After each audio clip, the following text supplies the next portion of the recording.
Hello, this is Chef John from foodwishes.com with pistachio chip ice cream. That's right, thanks to the viral sensation that is the Dubai chocolate bar, the pistachio is finally getting the attention it deserves, and it's currently blowing up on the internet in all kinds of different recipes. And in this one, I'm going to show you how to do a no-churn, super simple pistachio ice cream that's just as good as the real stuff. And to get started, we're going to add some milk and sugar to a saucepan. Since besides showing you how to make a no-churn ice cream, I'm going to show you how to make one without sweetened condensed milk, which is usually the key to these recipes. But what we're going to do instead is stir that sugar and milk together over medium-high heat, and then wait for it to come to a boil. And once it does, we'll give it another whisking, and then we'll let this mixture cook for 3 minutes, at which point, believe it or not, it's going to be done. Oh, and whenever I have a pot or pan on the stove, it's almost impossible for me not to stir it. But fair warning, when you stir a dairy-based syrup like this, it loves to boil up, so be careful. Because if that boils over and makes a big mess, I'm the one that's going to get blamed. So maybe don't even whisk it, since it probably doesn't need it. But either way, once that's boiled for 3 minutes, we will remove that from the heat and carefully transfer it into a mixing bowl, where we will let it cool down to room temp, or very close to room temp, before we try to mix in our pistachio butter. Okay, so we'll let that sit and cool. And then regarding the pistachio component, I have good news, bad news, and good news.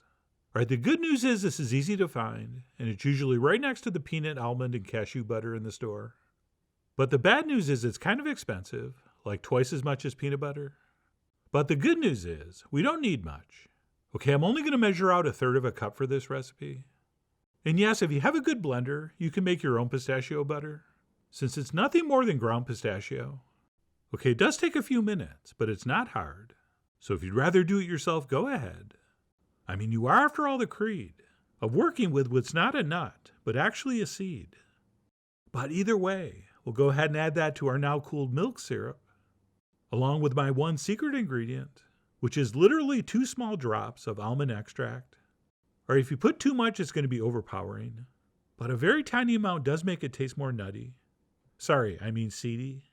So we'll go ahead and add a tiny touch of that, followed by a little bit of vanilla extract. And of course, we only use the pure and the real. And then before we whisk this together, I'm going to add 1 drop of gel-style green food coloring, which is of course optional and does not affect the flavor, but it does affect the perception of flavor. Since if you have 100 people compare 2 different pistachio ice creams, which are actually the exact same recipe, except one is pretty much white and one has a nice green color, 90% of them will say the green one tastes better, which is why if you have it, I would add a little bit. And I know that is way too dark, but you'll see once we mix it into our whipped cream, it's going to be perfect. Speaking of which, we have to pop this in the fridge since we want it nice and cold before we mix everything together. So that's what we'll do.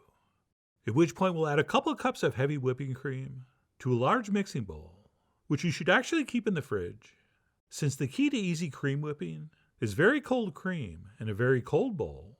And then what we'll do using a hand mixer or a whisk is whip this cream until we have very soft peaks. Okay, the fatal flaw in a lot of these no-churn ice cream recipes is that the cream is over whipped and there's too much air in it, which is not going to give us the ice cream-like texture we're going after. So just as soon as our cream looks like this, we're going to stop, and we're going to transfer in about half of our now fully chilled pistachio mixture, and then we'll give this a quick mix until that's incorporated, before we transfer in the rest and do the same. And again, even at this stage, we're going to be careful not to overmix. Okay, we are not trying to make a frozen mousse here. Unless you are. In which case, feel free to whip up your cream to stiff peaks. But anyway, I'm going for dense and decadent.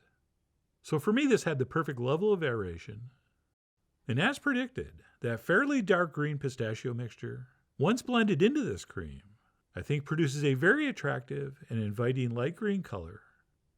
But if you did want yours a little darker, you could certainly add a little more. And that's it. Once our 2 components are combined, we will quickly transfer that into a container, which for me was this glass container I kept in the freezer, which is why it looks all nice and frosty. And then what we'll do after we transfer that in is scatter over our dark chocolate chips and our chopped roasted salted pistachios. Oh, and pro tip, keep the chips and nuts in the freezer until you need them, so as not to warm things up. And after tossing a few handfuls in, I gave that a mix with a fork before I applied the rest to the top. And what I should have done was not stir in that second addition, which once frozen would have given us a better chocolate nut distribution. But as I mentioned earlier, I have a problem with stirring things. But in hindsight, I shouldn't have done that, and you shouldn't either. And you'll see exactly why once this is frozen. And then before this goes in the freezer, I like to put a piece of plastic wrap right on the surface, just to prevent any crystallization or oxidation.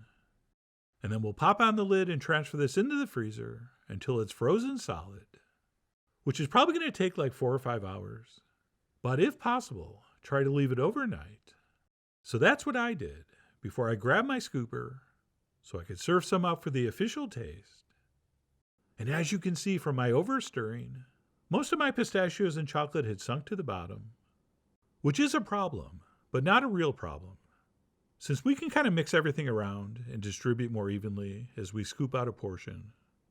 At which point I'm going to garnish this with some finely chopped pistachio. Although you'll notice in the thumbnail, I actually grated the pistachio, which also looks kind of cool. And that's it, my pistachio chip ice cream was ready to enjoy. And that, my friends, despite not using a machine, really did have the texture and taste of a proper pistachio ice cream. I mean, who knows? Maybe it's that green food coloring that fooled me. But I thought this had a wonderful pistachio flavor. And of course, chocolate and pistachio are a classic pairing, and never not amazing together, especially since I included so many chopped pistachios, which by the way are roasted and salted, since that is always going to elevate the flavor. And why we didn't need to add a pinch of salt to the recipe, which I normally always do in an ice cream. And even though we used the shortcut, no-churn method, this tastes much more like real ice cream because we did not use sweetened condensed milk, which I have to thank my wife Michelle for. Okay, I did a test batch using the classic method, which is what you're seeing right here. And while the appearance and texture were pretty much the same, sweetened condensed milk has a very distinctive flavor, which she thought overpowered the pistachio element. And after I eventually agreed, I went back in the kitchen and came up with the method you saw in the video. So yes, you can make this with a can of sweetened condensed milk and skip the making the milk syrup step. But to us, that little bit extra work was so worth it to get a much cleaner, much purer pistachio flavor. So to summarize, I think we improved the no-churn method, and we really did love everything about this, which is why we really do hope you give this a try soon. So please follow the links below for the ingredient amounts, a printable written recipe, and much more info as usual. And as always, enjoy.